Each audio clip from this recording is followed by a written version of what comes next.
Hello guys, kumusta? Dito tayo sa Bass Pro. Bass Pro Shop. Ayan, mga Siyempre, ayaw ni YouTube magpakita ng presyo, no? So, hindi na tayo magsasabi ng presyo. Kala ko wala akong mabibili dito eh. From time to time, may makukuha ka ring deal, no? May mura. Yeah, may mga mahal. Pero, eto, nakakita tayo ng 300 blackout dito, no? Sa price ngayon, siya na yung nakita kong pinakamura, no? Yung ibig sabihin, hindi ka na mag-go-online. Kasi pag online, sama mo pa yung shipping, eh. Diba? So, at least ito. At least may nabili ako. Ayan. Akala ko wala akong mabibili, eh. Ito natin. Ito yung use. Ayan, magkahalo yung use sa canoe. Dito tayo sa bala. Tayong bala, oh. Sana hindi tayo delikado baka ma-demonetize tayo ni YouTube, eh. Anyway, so ano tinignan ko dito sa Bass Pro? Tumingin ako ng deal, tumingin ako ng air gun. Nakita ko yung Umarex Mark Point. Bibilin ko na sana, eh, mura lang, eh. Kaso tinitingnan ko yung review, hindi raw maganda ipotot. Matigas na yung trigger pull. Okay. Tapos, ano pa ba? Tumitingin ako ng Layap, nasa ko nga ito. Tumitingin ako ng Ruger Mini 14. Mahal yung presyo nila dito sa Mini 14. Original price. Sale na yan sa online, eh. Dito hindi pa sale. Tapos, yung mga used guns nila, yung mga tin-trade in, halos brand new yung pricing, eh. No? Eh, maganda. Pero gear, hunting gear dito, siyempre. Kasi makakatipid ka sa shipping. Ano yung hunting gear? Ayan, yung jacket, yung overall, sapatos. Ayan, mura dito, sapatos. Minsan nagsisale pa sila. No? Siyempre, pag mag-hunting ka, kailangan mo ng proper gear.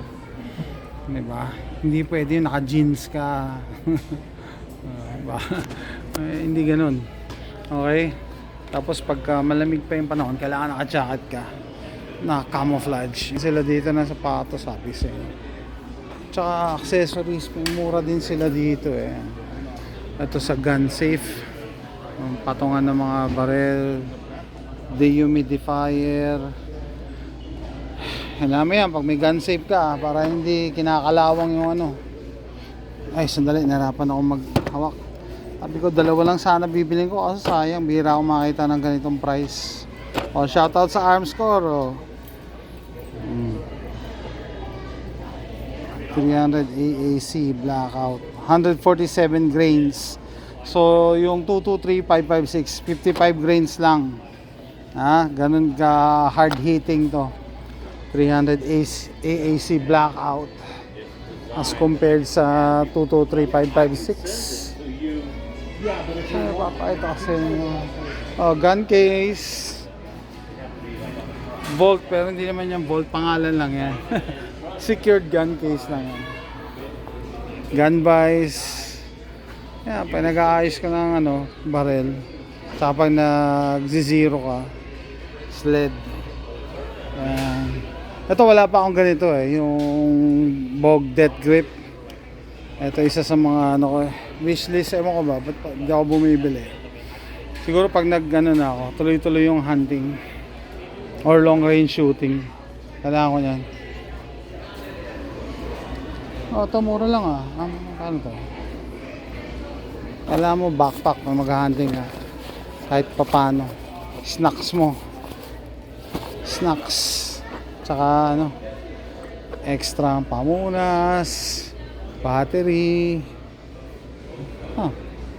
Ito. Isa maganda rin bumili ng Target. May nahanap akong Target yung yung nagre-ring, para siyang bell pag tinamaan mo. Nakabila ako ng isa, wala na akong makita, eh. Ayan, AR500. May nag-comment do sa AR15 video ko, na i-face out. Sabi, bakit daw ipipace out ang ano, 223. Eh, kung tumama sa bakal, tagos. Yung sinasabi mong bakal, soft metal yon. Soft metal, tumatagos talaga yan sa soft metal. Pag AR500, hindi niya kayang butasin yan. Okay? So, yung mga metal targets, iba-iba yan ha. May soft metal, may AR500, hardened steel. So, depende yung rating. Okay? Hindi basta metal eh, pare-pares. Ito naman, self-healing to. Pag tinamaan mo to, nag-heal. Ano pa ba?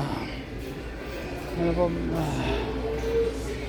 Tagal na rin ako din nagpupunta rito sa bus stop eh. Gusto mo pakita yung strike point eh. Gusto ko na sanang bilhin eh. Ito sikat to sa Pilipinas oh. Mga bullet case kasi nagpapa-reload. Dito bihira. Yung mga nagre-reload lang gumagamit ng mga ganito eh. Oh, mga panlinis. Super blue. Oh, cold blowing ng ano nyo. Kompleto na yung kit oh. Cleanser, perma blue, tsaka blue and rust remover.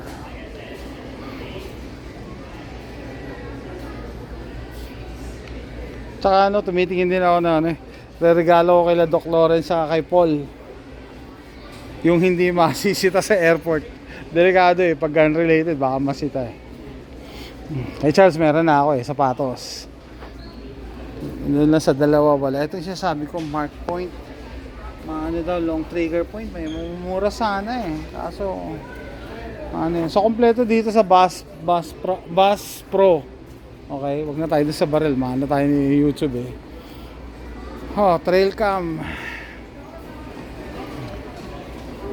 Tsaka mga decoy na ano, Dove decoy. Okay. So kompleto dito. Matagal na rin ako hindi nagpa-vlog dito, no. Si AJ pala tsaka mami niya. Si AJ magpapabili ng ano eh, jacket na naman eh. Para doon sa pasukan. Mahilig sa jacket yung batang yun. Chair. Ibang klase. Napanood ko sa ano sa YouTube mga videos sa mga Europeans umattend ng FIFA. Amazed sila, bilib na bilib sila dito sa Bass Pro eh. Bass Pro shop. Ang laki-laki kasi. Ito lang ay nakita kong store na may mga boat sa loob eh. May boat, may four-wheeler. Ano pa ba? Ayan, speedboat, jet ski. Tapos may malaking aquarium. Laki ng fish. This is a big fish. Wow. All of the pets. Wow. They like us? Yeah. Scared of us. Ito boats, tracker boats. Daming ano. Ang laki nitong Bass Pro shop na to eh. Kompleto hunting, fishing, camping. Kahit nga wala kang hilig sa baril eh, kung fishing naman, ayan, dito ka rin pupunta. Ayan, four-wheeler oh. Ito, isa sa mga pangarap namin to eh. Magka four-wheeler. Ang problema, pag bumili ka nito, kailangan mo bumili ng pickup truck. Saan mo sasakay yan? Tapos kailangan mo ng trailer. So, simula pa lang ng gastos. Pwede ka sumakay eh. Let me see. Okay. Okay na, pwede na sa rancho. Cucamonga. Pula oh. Rancho Cucamonga. Tapos nilalagay nila, merong caddy rito, lalagyan ng rifle pag mag-hunting ka. Tapos meron pala sila pambata. Ngayon yung pambata oh. Pambata.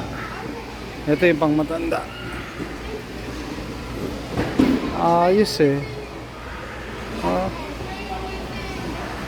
Nakakatawa yung mga video ng mga Europeans. Gulat na gulat, manghang-mangha sila sa Bass Pro Shop. Nakaka-miss naman talaga pagka first time mo dito kasi ang laki. Parang maliligaw ka eh. Tapos may mga stuffed animals pa sila doon, no. Maliban doon sa malaking aquarium, Yan o, may bear dun sa taas. Ito ko sa inyo yung bear. Bears pala kasi tatlo sila eh. Ayan o. 3 bears. Raccoon ba yan? Tsaka ano to? Bobcat. Bobcat, mas malaki yan sa regular cat. Okay.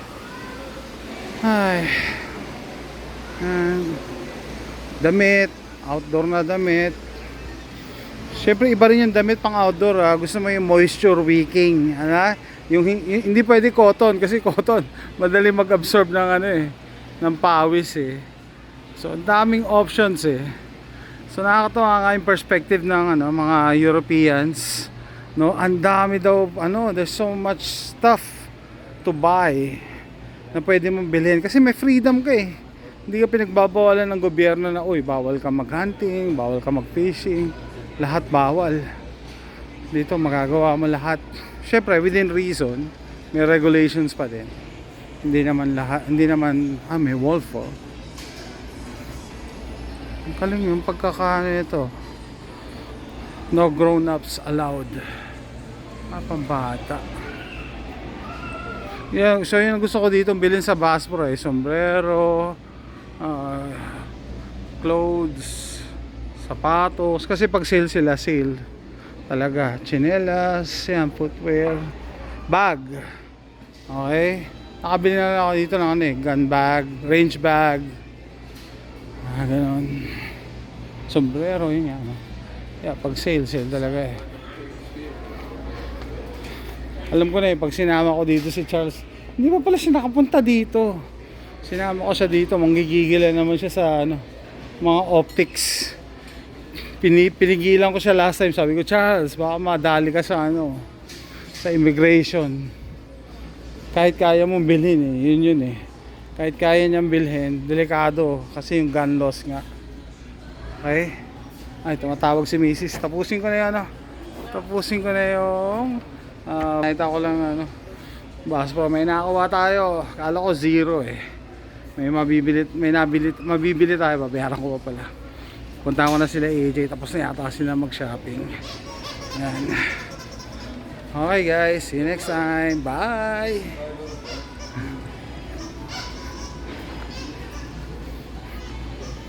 Ayan no, meron pang mountain climbing, baka gusto nyo rin. May bear sa kabila. Galing. May arcade pa pala sila dito dati. Sayang. Sarado. Okay. Babu.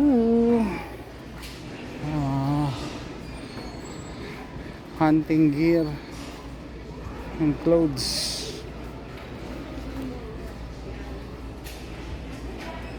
Okay, seryoso ito. Bye-bye.